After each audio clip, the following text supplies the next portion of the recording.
One of the officers points at me and says, "He's going."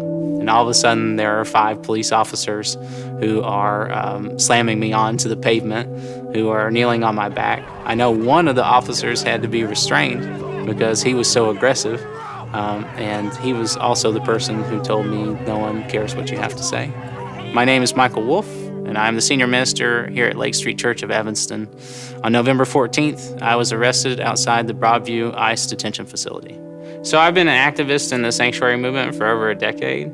I've always cared about immigration, but when ICE really came to Chicago in Midway Blitz, I started immediately hearing stories that seemed just so much more intense than I was used to. Just a couple of blocks from here, the ICE was trying to attempt to pick someone up, and they ended up causing a car crash, and then they yanked the people out of the car and brutally arrested them and pointed guns at them.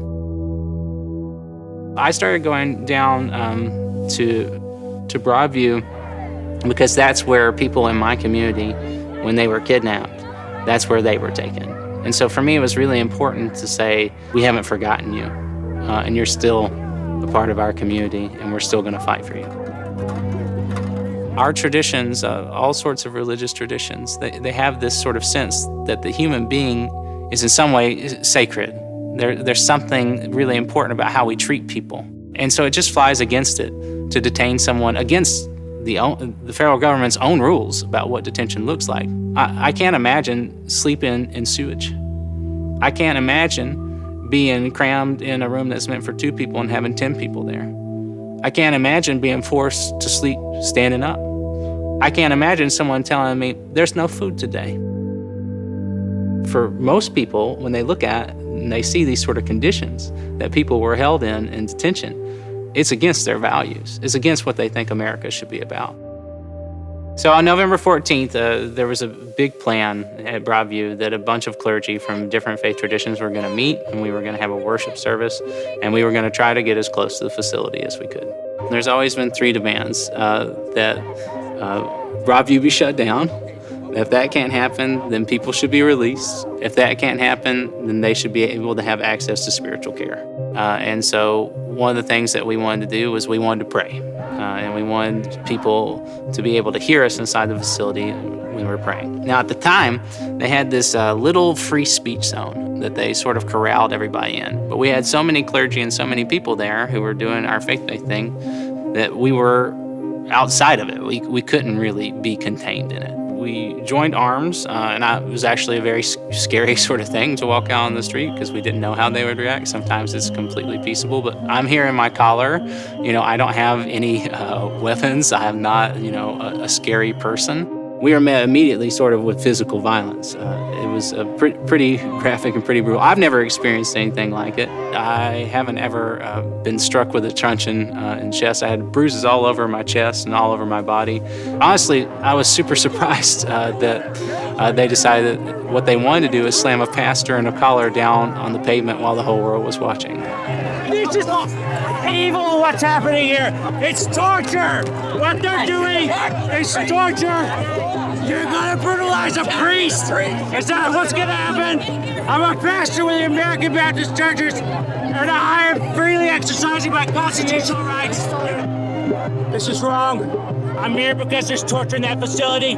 It's a concentration camp, and because my conscience calls me to do it. What's happening here is evil, and the Illinois State Police are complicit in it. I didn't think I was going to get arrested that day. I had no plan to get arrested that day. I've been doing similar sort of actions there for months. Really, the foundation was Matthew 25, and that for me is so important because it talks about whatever we do or don't do for vulnerable people in our midst is what we do or don't do, what we withhold from Jesus. What was happening in Broadview, I understood clearly that Jesus was locked up in Broadview, that Jesus was in Broadview, and my reaction, whatever that was going to be, had to be as if he was literally there. Because that's what Scripture talks about. That's the sort of full identification with the vulnerable that we see in Scripture. And this has been scary for people, and people try to get around all this, but Scripture's actually really clear about this. If you want to be religious, if you want to really practice your faith, It's how you show up for the most vulnerable that counts. We all have choices that we have to make. Each one of us has those choices.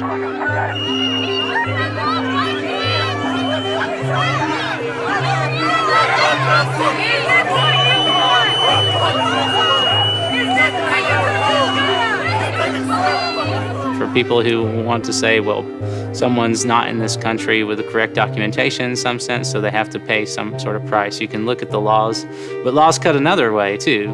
These people who are being taken off the streets and who are being processed in a place like Broadview, they also have rights. There are rules that govern this system. There are ways that someone can be held in detention, and the federal government has established those. So many rules were broken, so many laws were broken by DHS itself. What do you do when a government agency is the one breaking the law? Protest helps us understand what our moral responsibility is during this time.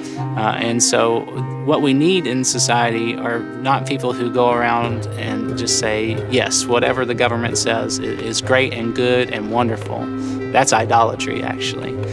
Instead, what we need are people who challenge our government, our country, to be the best that it can be and to live up to its stated values.